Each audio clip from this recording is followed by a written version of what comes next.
in this video I will show you how to fuse various styles.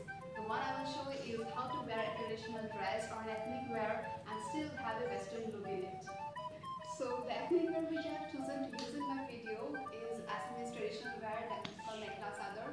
These are beautiful half sari, they come in two pieces, and the one I have chosen to use in this video comes from a specific tribe of Assam which is called Mising tribe.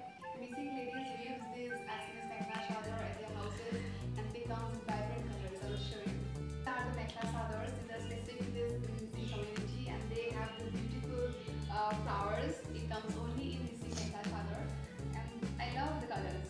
Can you will love the looks.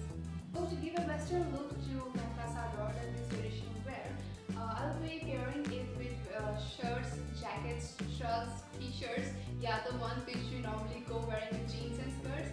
The final result will be very amazing. So one of the waistcoat or a half jacket which I'll be using is this one.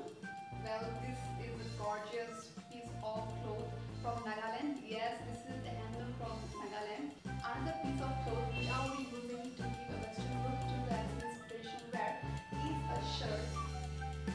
This one. This is a fabric and it is woven from Patmuga. That is a particular silk which is found only in Assam. Another stuff which I'll be using to give a western look to mekhla sadar is a simple waistcoat.